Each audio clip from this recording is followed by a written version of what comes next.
s'est-il passé ce week-end au Stade Laurentin? La réponse en images. On commence par les NM3 qui, après leur performance à Fréjus, enchaînent une seconde victoire face au GAS, le Grand Avignon Sorgue.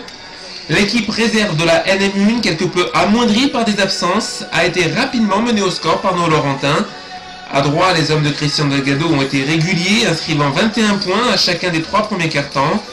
Ils perdront le dernier suite à quelques erreurs de concentration. Les Vauclusiens reviendront à 5 points, mais Saint-Laurent saura gérer sa fin de match et l'emporte pour la première fois à domicile sur le score de 88-79. Pendant ce temps, HTV enchaîne une 3e victoire sur le parquet de Cannes-sur-Mer. L'Orgue s'impose à Nice. Le choc entre Menton et le SMUC tourne à l'avantage des Marseillais. Victoire également de Venelle à Bandol et du Canet à Fréjus. Ça se resserre dans la deuxième partie du tableau avec 5 équipes à 12 points. Saint-Laurent sort de la zone rouge au détriment du Nice CTC. En tête, Marseille compte désormais 2 points d'avance.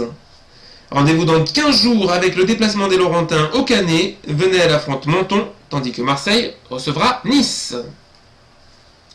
Ça s'est joué à rien. Privés de leur capitaine Karine Pio, les Laurentines se sont inclinées d'un tout petit point à Saint-Chamond. Leurs adversaires directs, Venelle et Saint-Jean-de-Muzols, ne gagnent pas non plus. Voiron, Monaco et le Solaire continuent de se livrer une bataille féroce. Au classement, Annemasse, qui ne jouait pas, glisse à la 6e place. Saint-Jean-de-Muzols est toujours relégable. Lors de la prochaine journée, les Ardéchoises recevront Tarbes, Venelle accueillera Saint-Chamond, Saint-Laurent s'apprête à recevoir 3 fois de suite avec Annemasse, Venelle et Bourges. Dimanche, les PRM recevaient Draguignan. Ce fut un match très décevant avec beaucoup de coups et de contestations de part et d'autre, tout ceci au détriment du jeu.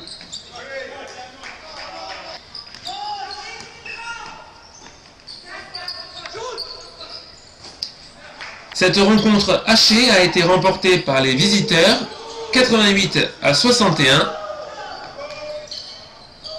Saint-Laurent pointe à la 10e place, mais à seulement 1 point du leader dans un championnat âprement disputé.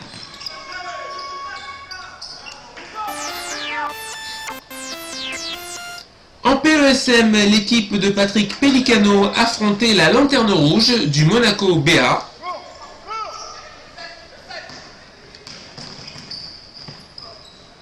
Solide et présent au rebond, les partenaires de Florian Clamont ont dominé sans difficulté leur adversaire.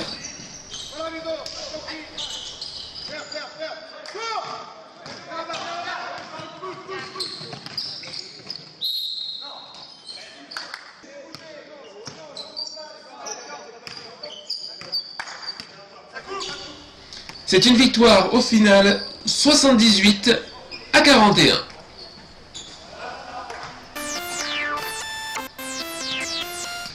Les EXSF de Julien Noël-Hibert jouaient à 8h30 contre le Nice GSEM. Face à une opposition plutôt modeste, les Laurentines ont pu dérouler leur jeu. Elles s'imposent 75-37 et restent leader invaincu de la poule en compagnie du Basket Leisure Club qu'elles affronteront la semaine prochaine.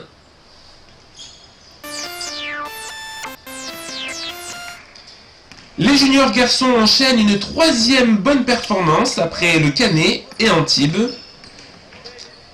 Face au Cavigal de Nice, il a fallu batailler et faire preuve de concentration.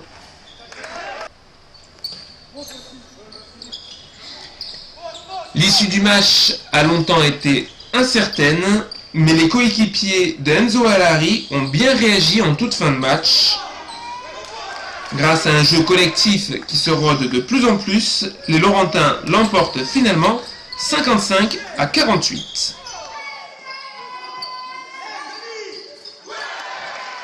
Quatrième du championnat avec un match en moins, ils se déplaceront à Lagarde le 30 novembre prochain.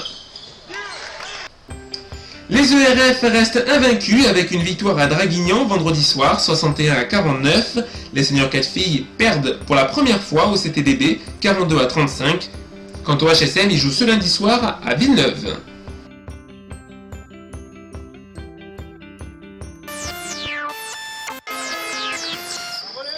cadets région affrontaient Grimaud Sainte-Maxime. En difficulté dans la première mi-temps, ils ont commis beaucoup de fautes et se sont énervés. Au retour des vestiaires, ils seront davantage concentrés sur leur jeu et afficheront un bien meilleur visage. Les partenaires d'Evan Courteau répondent présents dans la raquette. La fin du match va être haletante, Grimaud mène de 2 points, mais la dernière offensive sera laurentine. Hélas, la tentative à 3 points de Thomas Gomez est trop courte. L'entraîneur Cédric Bévert retiendra toutefois ce match comme une référence au niveau de l'engagement de ses joueurs. L'équipe 2 des U17 jouait face au NBAO. Malgré beaucoup de maladresse, les Laurentins prennent de l'avance en première mi-temps. Heureusement, car un joueur de niveau région va entrer côté niçois après la pause et bouleverser totalement le cours du match. Le NBAO va recoller au score. Dernière attaque pour Saint-Laurent qui mène de 2 points. Ce sera 2 lancers francs à 1 seconde de la fin. Suivant les consignes de son coach Sébastien Coanus, Alix Larue marque sans trembler le premier lancer franc avant d'envoyer le second contre l'arceau afin d'empêcher un temps mort côté niçois.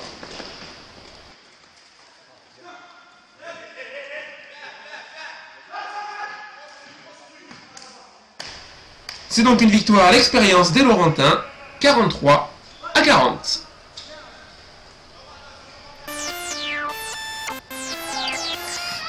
Les Minimes Filles League de Daniel Ménardi remportent leur 2e match de la saison.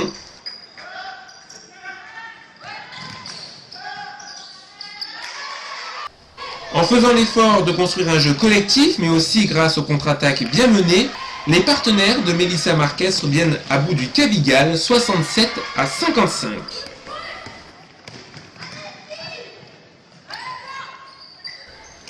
Mercredi en amical, elles affronteront la sélection 06 Benjamin avant un déplacement samedi prochain à Fréjus.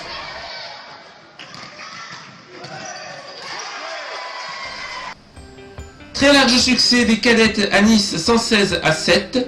Les minimes 2 filles de Sabrina Nassissi s'imposent à Villeneuve-Loubet 52-39.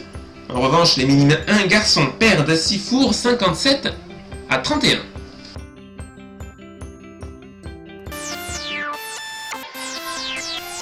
Ce fut un match difficile pour les Benjamines 2 contre Carrosse.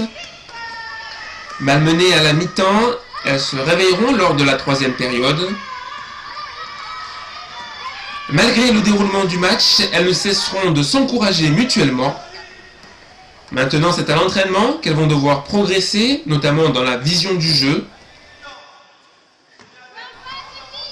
Il va falloir répondre aux exigences d'un niveau plus haut qu'elles sont en train de découvrir, celui des Benjamines.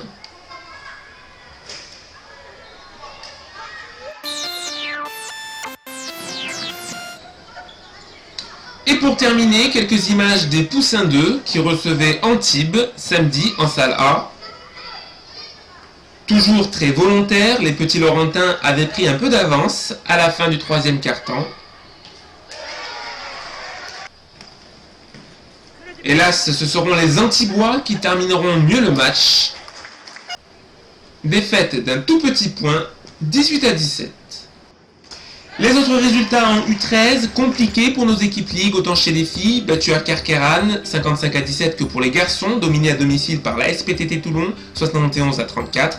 Victoire des Benjamins de Jackie à Grasse, 29-23. La semaine prochaine, nos 2 équipes U17 joueront à domicile, le dimanche, pour une après-midi spéciale Coupe de France. On aura aussi un œil attentif à ce qui se passera du côté de Beaulieu, où les 2 meilleures équipes de la poule A de l'EXSF s'affrontent. En attendant, bonne semaine à toutes et à tous.